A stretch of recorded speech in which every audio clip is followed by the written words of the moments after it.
Nandyal TDP జిల్లా కార్యాలయంలో నిర్వహించిన మీడియా సమావేశంలో టీడీపీ నేత ఎన్ఎండి ఫిరోజ్ తో పాటు దళిత నాయకులు వైసీపీ అధినేత జగన్ పై తీవ్ర విమర్శలు చేశారు.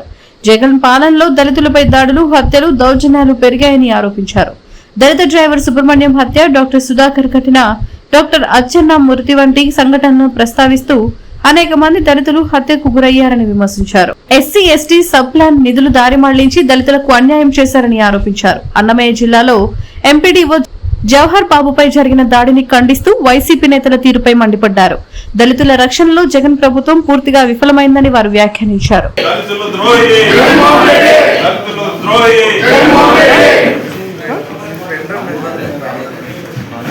ఖబర్దార్ వైసీపీ దళిత ద్రోహులారా, ఖబర్దార్ వైసీపీ దళిత ద్రోహులారా, ఖబర్దార్ వైసీపీ దళిత ద్రోహులారా, కాపాడుకుంటాం కూటమి ప్రభుత్వంలో దళితులను. నమస్కారం అండి. మీడియా మిత్రులందరికీ చాలా చాలా ధన్యవాదాలు. ఇక్కడ వచ్చేసిన మా తెలుగుదేశం లీడర్లకి, మన బాలస్వామి గారికి, అట్లనే మన జిల్లాల శ్రీరాములకి, శోభాక్కకి చాలా ధన్యవాదాలు. ఈరోజు మీరు చూస్తున్నారు మన లాస్ట్ 2014 నుంచి 19 వరకు తెలుగుదేశం పాలన ఎట్లా ఉంటే, దాని తర్వాత మళ్ళీ జగన్మోహన్ రెడ్డికి అవకాశం ఉంటే దాని తర్వాత ఎట్లా ఉంటే పాలన మీరు దాదాపు చూశారు. దాదాపు మనకు లాస్ట్ టైం ఏమంటే సబ్సిడీ ఎంత, దాదాపు ఎస్సీలకి 26,000 ఇచ్చారు, ఎస్టీలకి 5,000 ఇచ్చారు, దాదాపు 33,000 crores మొత్తం.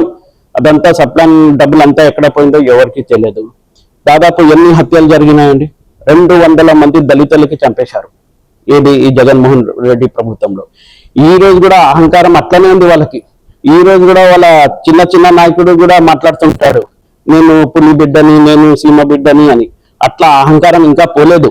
అంటే వాళ్ళకి ఏమంటే ఒకటి చెప్పండి, లీడర్ ఎట్లా ఉంటాడో వాళ్ళ కార్యకర్తలు కానీ అట్లనే ఉంటారు, వాళ్ళ నాయకులు కూడా అట్లనే ఉంటారు. మనకు లీడర్ చక్కగా ఉండాలి. లీడర్ చక్కగా ఉంటే అందరు చక్కగా ఉంటారు. మీరు చూస్తున్నారు ఎంతమంది అండి. మాకు ఒక ఎమ్మెల్సీ ఆయన డోర్ డెలివరీ చేసి ఆయన మీద కేసు కూడా లేదు. ఏదో ఫార్మాలిటీకి 10 రోజులు ఏదో రిమాండ్ పోయి వచ్చేసి మళ్ళీ బెయిల్ దొరికింది, ఇంకా కేసు నడుస్తుంది. కోడికత్తి కేసు అబ్బాయి సత్యబాబున కోడికత్తి సీను, ఆయనకు 5 సంవత్సరాలు జైల్లో వేశారు. ఇంతవరకు దాని గురించి అసలు ఎంక్వైరీ కూడా లేదు. ఎందుకు అసలు ఆయన చేశాడా లేదా ఇంతవరకు దాని గురించి ఎంక్వైరీ కూడా లేదు. అది అట్లానే నడుస్తుంది. మీరు చూస్తున్నారు తెలుగుదేశం ప్రభుత్వం మీద చెప్తున్నారు. తెలుగుదేశం ప్రభుత్వమే కదా మన సెంట్రల్ బాలయోగి గారికి స్పీకర్ పదవి ఇచ్చింది, దాని తర్వాత మన ప్రతిభా భారతి స్పీకర్ ఇచ్చింది, ఇప్పుడు హోంమంత్రి గారికి అనిత గారికి అంత పెద్ద పోస్టులు ఇస్తున్నారంటే అది ఘనత ఒక తెలుగుదేశం ప్రభుత్వం ఉంది, నారా చంద్రబాబు నాయుడు గారిది. మీరు చూస్తున్నారు మన ప్రభుత్వంలో ఎక్కడన్నా ఇప్పటి వరకు మత కళాలు జరిగినాయా? ఎక్కడన్నా ఎవరి మీద ఏమైనా చిన్న ఇది అయితే ఇమీడియట్ పోలీసు దాని మీద రియాక్ట్ అవుతుంది, ఇమీడియట్ కేసు బుక్ చేసి ఎక్కడ టాలరేట్ చేయడం లేదు. డ్రగ్స్ విషయం కానీ ఏమన్నా ఎవరన్నా మహిళల మీద వేధిస్తుంటే ఖచ్చితంగా వాళ్ళ మీద యాక్షన్ ఇమీడియట్ తీసుకుంటున్నారు. డైరెక్ట్ సీఎం గారే చెప్తున్నారు, ఏ పార్టీ వల్ల అయినా కానీ ఎవరు కానీ దీని మీద ఇల్లీగల్ యాక్టివిటీస్ చేస్తే వాళ్ళ మీద కఠినంగా శిక్షించండి అని ఖచ్చితంగా తెలుగుదేశం ప్రభుత్వం చెప్తుంది. దానికోసం మనం ముందుకు వెళ్తున్నాం. మీరు చూస్తున్నారు, దాదాపు గత ప్రభుత్వంలో చూస్తున్నారు, మన నంద్యాలలోనే చూశారు ఎన్ని జరిగినాయి, ఎన్ని మానభంగాలు జరిగినాయి మీరు చూస్తున్నారు. 10 సంవత్సరాల నుంచి మీరు చూస్తున్నారు, 10 సంవత్సరాల నుంచి ఒక అంబేద్కర్ స్టాచ్యూ కోసం చాలా మంది పోరాడినారు. ఏం జరిగింది? ఏమన్నా చేశారా? మనం వచ్చిన తర్వాత 1.5 year తర్వాత ఫరూక్ గారు అందరూ కలిసి మనం మాట ఇచ్చినాం. మీరు ఈ రోజు చూడండి, మెయిన్ రోడ్ లో, మెయిన్ సెంటర్ లో, మున్సిపాలిటీ మధ్యలో మనం ఈరోజు అంబేద్కర్ విగ్రహం కట్టించాం. ఆ ఘనత ఎవరికి ఉందంటే తెలుగుదేశం ప్రభుత్వంకే ఉంది. మనం చాలా ఎలక్షన్లో అప్పుడు చెప్పినాం, చాలా గ్రామాలకి వెళ్ళినాం, చెప్పినాం మేము ఖచ్చితంగా శ్మశానం ఇస్తామని చెప్పాం, ఖచ్చితంగా చేసి చూపిస్తాం మేము. ఆ గంట ఎవరికి ఉందంటే తెలుగుదేశం పార్టీకి ఉంది. ఎందుకంటే మా నాయకుడు ఒక సిస్టమాటిక్ డిసిప్లిన్ ఉన్న నాయకుడు, ఎక్కడ ఏమి ఎంకరేజ్ చేయరు. మీరు చూస్తున్నారు, గత వారం నుంచి కూడా చూస్తున్నాం మనం కర్నూలులో ఒక నాయకుడు తిడుతున్నాడు, ఇష్టం వచ్చినట్టు పెద్ద నాయకులనే తిడుతున్నాడు. అంటే వాళ్ళకి నోరు లేదు, ఇష్టం వచ్చినట్టు మాట్లాడుతున్నాడు. ఆయన ఎందుకు మాట్లాడుతుందంటే ఆయనకు ఎంకరేజ్మెంట్ దొరుకుతుంది. ఏంటంటే వాళ్ళు ఏం చేస్తున్నారంటే వాళ్ళ లీడర్కే ఎంకరేజ్ చేస్తున్నారు. మీరు మాట్లాడండి, ఇంకా మీకు నెక్స్ట్ మీకే మేము పదవి ఇస్తామని ఇట్లా ఎంకరేజ్మెంట్ చేస్తారు. కానీ మా నాయకుడు అట్లా కాదు. మీరు ఖచ్చితంగా ప్రజల్లో ఉండాలి. మీరు మాట్లాడేటప్పుడు కూడా ఏ పార్టీలో ఉన్నా కానీ మర్యాదగా మాట్లాడాలి, డిసిప్లిన్ కూడా మాట్లాడి, అవతల పార్టీ వ్యక్తులు ఉన్నా కానీ వాళ్ళతోనే మర్యాదగా మాట్లాడాలని అది నేర్పించింది మా లీడర్. అది మా లీడర్ కి వాళ్ళకి డిఫరెన్స్. అది మనం ఎక్కడ ఎంకరేజ్ చేయలేదు. మా ఏదో సొంత లీడరే, సొంత జగన్మోహన్ రెడ్డి గారే మీటింగ్ లో చెప్పినాడు, నాకు ఇట్లా తిట్టినాడు, అట్లా తిట్టినాడు, మీకే తెలుసు. నాకు చెప్తున్నారు ఇద్దరు సేమే, ఇద్దరు సైకిల్, ఇద్దరు సేమే. ఈరోజు ప్రపంచం ఆయన వల్ల ఇది అవుతుంది, మనకు రాష్ట్రం ఆయన వల్ల మనకు తగలపెడుతుంది. సేమ్ క్యారెక్టర్ ఇద్దరు సైకిల్. ఏం చేయగలుగుతారు, ఏం చేయలేము. ఏమంటే అట్లా ఉన్నారు మన వాళ్ళు. దానికోసం ఖచ్చితంగా దళితుల మీద మనకు ఖచ్చితంగా మా ప్రభుత్వం 100% మేము అందరికి దళితులందరికీ మనం న్యాయం ఇప్పిస్తాము. ఖచ్చితంగా ఏ పెండింగ్ కేసులు ఉన్నాయో 2019 నుంచి 2024 వరకు ఏ అక్రమ కేసులు ఎవరు పెట్టారో ఖచ్చితంగా మా ప్రభుత్వం వరకు తీసుకెళ్తాం. ఖచ్చితంగా అన్ని కేసులు మేమంతా న్యాయంగా పోరాడి ఖచ్చితంగా నంద్యాలలో కూడా కానీ మన సోదరులు అందరూ కానీ దళిత కోసం పోరాడతాం. జై హింద్, జై తెలుగు. కాకినాడ రాజమహేంద్రవరానికి చెందినటువంటి డ్రైవర్ సుబ్రహ్మణ్యం గారిని గన్మెన్ అసలు లేకుండా ఒక driver MLC Anantha Babu driver Subrahmanyam గారిని ఆ హత్యను చేసి డోర్ డెలివరీ చేయడం ఎంత దుర్మార్గమైనదో, అటువంటి దగాకోరుడు, అటువంటి హత్యాకోరుడైనటువంటి ఎమ్మెల్సీ అనంతబాబుకు కొమ్ము కాస్తున్నటువంటి జగన్మోహన్ రెడ్డి ఇంకా నీచమైన నేర చరిత్ర కలిగినవాడని చెప్పి చెప్తున్నాం. మరి ఇది ఒకటే కాదు, రాష్ట్రంలో ఆయన పాలనలో 11,000 ఎకరాలు దళితుల భూములను లాక్కున్నాడు. 637 అఘాయిత్యాలు, అత్యాచారాలు జరిగాయి. ఇవి కల్పితాలు కాదు. జాతీయ నేర రికార్డ్స్ బ్యూరో NCRB చెప్పినటువంటి గణాంకాలు ఇవి. ఎవరు చూసినా కూడా గూగుల్లో కొట్టినా కూడా మనకు అందులో సంపూర్ణమైనటువంటి సమాచారం ఉంది.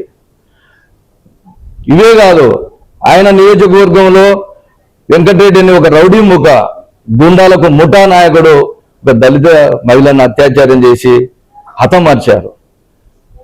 అనంతపురం జిల్లాలో ధర్మవరంలో కూడా ఒక క్రీడాకారిని మైనర్ను రేప్ చేసి హత్య చేసినటువంటి నేర చరిత్ర ఉన్నటువంటి వైసీపీ నాయకులకు ఉన్న చరిత్ర అది. మరి అదేవిధంగా అలా ఒక రమ్య తర్వాత గుంటూరులో రేప్ చేసి ఒక కేసులు కూడా రిజిస్టర్ కాలే, SC/ST కేసులు దుర్వినియోగం అయినాయి. ఆ విధంగా దుర్మార్గులను, గూండాలను, దగాకోరులను వెనకేసుకొచ్చి వారిని కాపాడడానికి ఉన్నటువంటి నాయకుడు జగన్మోహన్ రెడ్డి. అందుకే జగన్మోహన్ రెడ్డి గారికి చర్మగీతం పాడినారు ఆంధ్రప్రదేశ్ ప్రజలు. ఒక్కసారి చూడండి, తెలుగుదేశం పార్టీ SC/ST BC మైనార్టీలు, ఇతర అగ్ర కులాల యొక్క పేద అంటే పావర్టీకి, దారిద్ర్యకి దిగువనున్న వారిని అందరినీ కూడా అప్లిఫ్ట్ చేసినటువంటి party Telugu Desam party. NT Ramarao కంటే ముందు ఈరోజు దళితుల పట్ల అన్యాయం జరిగింది, దళితులకు అన్యాయం జరిగింది, అన్యాయం చేసింది కూటమి ప్రభుత్వం అని చెప్పి జగన్మోహన్ రెడ్డి గారు తప్పుడు మాటలతో ఈరోజు పత్రికలతో అయితేనేమి, మీడియా వాళ్ళతో అయితేనేమి మాట్లాడుతున్నారు. ఒక్కసారి ఆలోచన చేయండి. ప్రజలకు తెలియంది కాదు, మీడియా మిత్రులకు, ప్రింట్ మిత్రులకు తెలియంది కాదు. జగన్మోహన్ రెడ్డి ఒక ద్రోహి. జగన్మోహన్ రెడ్డి ఈ రాష్ట్రానికే ఒక ద్రోహి. జగన్మోహన్ రెడ్డి లాంటి వాడు అసలు ఈ రాష్ట్రానికి రాకూడదు, రానివ్వకూడదు కూడా. ఎందుకంటే స్వయంగా తన ఇంటిలోనే వాళ్ళ పెదనాయనను గొడ్డలు తీసుకొని నరుకుతే దాన్ని హార్ట్ అటాక్ అని చెప్పి నిరూపించినారు.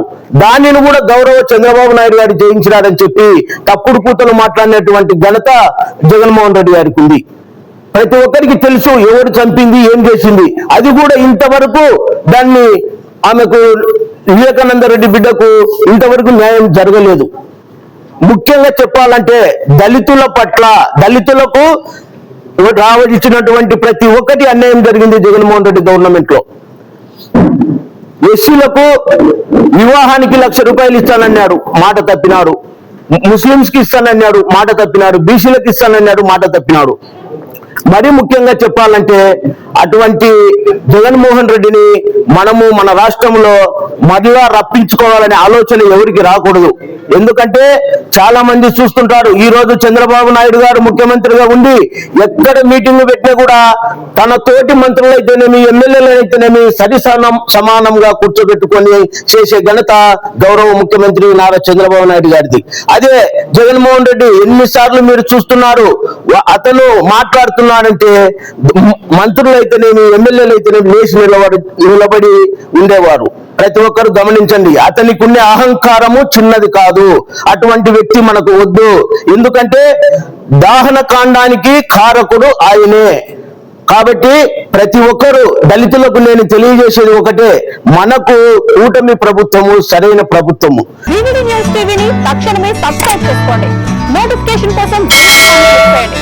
మరిన్ని అప్డేట్స్ కోసం ప్రతి ఒక్క కుటుంబానికి ఉచిత ప్రకటనలు వచ్చే విధంగా మీకోసం మీ ముందుకు వివిడి న్యూస్ టీవీని ఏపీ ఫైబర్ నందు 99వ ఛానల్ మరియు యూట్యూబ్ నందు వీక్షించెదరు.